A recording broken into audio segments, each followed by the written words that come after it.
bae nama huwa jeung dina waktosna ari Kangjeng Nabi eta yasir angkat Kangjeng Nabi id daah ujug-ujug manggil ka Kangjeng Nabi sahadain barisan anu manggil an yaminihi tipalih katuhuna Kangjeng Nabi ya Muhammadu hai Muhammad undurni kudu ningali anjeun ka abdi as'aluka halna bade naros abdi ka anjeun palam yujibhu mangka teu ngawaler Kangjeng Nabi gitu ka dain salajengna nalika Isra teh Kangjeng Nabi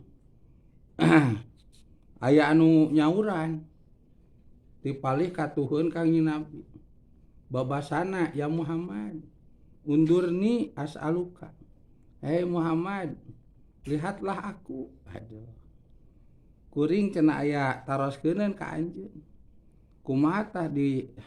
ladenan teu Kangjeng Nabi palam yajibu Kangjeng Nabi boborah ngaladenan ngaliuk oge henteu pakola mangka ngadawuh Kangjeng Nabi mah ari naon eta haza ieu ya Jibril he malaikat Jibril lajeng Kangjeng Nabi naros ka malaikat Jibril ieu teh sarasna mah terang Kangjeng Nabi ge nya kana naon rupa persoalan teh tapi Kangjeng Nabi ngadidik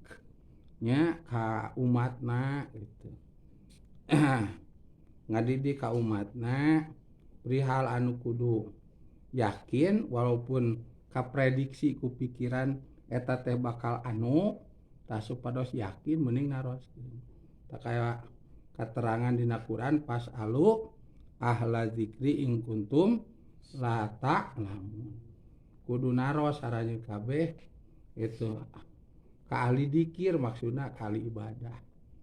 ka ahlina itu model bab fikih ka ahli fikih bab nahu ka ahli nahu bab sorof ka ahli sorof nah termasuk bab negara ka ahli tata negara gitu model tak apa jalan atuh naroskeun ka anu apa jalan gitu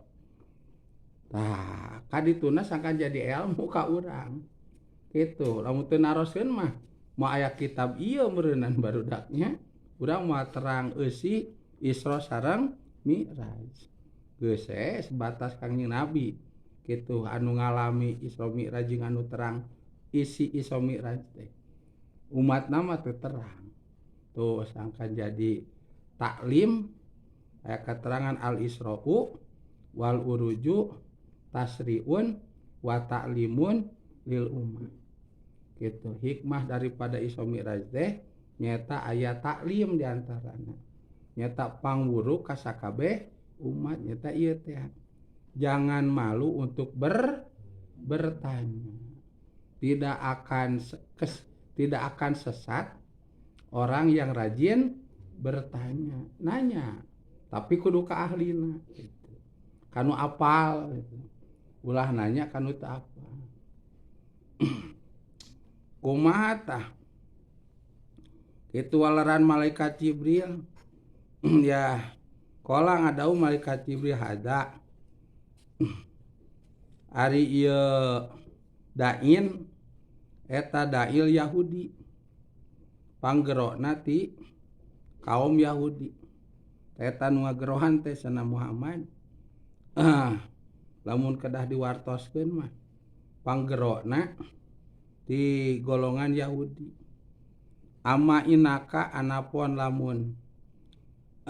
sanyana salira anapun lamun sanyana anjeun eta lau ajab tahu barisan lamun ngajawab anjeun ka kitu kadain malaikat Jibril andaikan tadi salira ngajawab kana panggerona eta Yahudi gitu ngalieu tuluy salira teh ngajawab tahawadat mangka bakal jadi Yahudi saha ummatuka umat salira maka kabeh umat salira teh nungtutan berbondong-bondong masuk kana agama Yahudi untung salira teh henteu ngaliek-liek acan tetebiheun kana ngajawab. Tapi buktosna ayeuna ge nya najan Kangjeng Nabi teu ngaliek terus Kangjeng Nabi henteu ngajawab aya we ge nya anu murtad nya pindah agama asup kana agama Yahudi atanapi Nasrani. Komo atuh lamun Kangjeng Nabi ngalieu, komo lamun Kangjeng Nabi ngawaler meureunnan.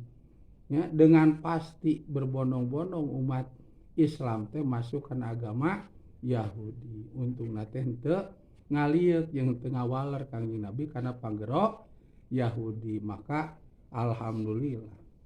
secara jumlah sa alam dunya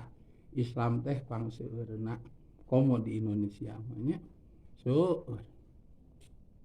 kitu salajengna pangkaruatna kaimanan teh nyata jami Islam walaupun digoda ku naon karuat we digencet ku cara kumaha karuat we kitu jeung jami anu nyekel agama tuluy menghayati kana agamana satuluyna mencintai kana agamana tuluy berilmu di dalam beragamana gitu satuluyna cinta ka nabina cinta ka Allahna daya kajabi nyata umat Islam gitu umat Islam. Pan Yahudi mah Yahudi ka nabina ge wani maehan Nabi Isa alaihissalatu wassalam pandongengna matak dicanak ku malaikat Jibril ka langit teh panduk dipaehan teh nya deuk diparaehan ku orang Yahudi. Nabi Uzair pan dipaehan. Nabi Musa dibareberik tuh. Kitu. Kana nabi jeung rasul jangan baheula ku Yahudi mah dibareberik kitu eudeup diparaehan bahkan aya anu dipaehan. Kangjeng Nabi Zakaria gitu. Tuh. Hari umat Islam mah tegujur di zaman Kangjeng Nabi keneh gitu. Kumawantun calutak ka Kangjeng Nabi bade ngabunuh teu aya. Teu aya. Pabae nama huwa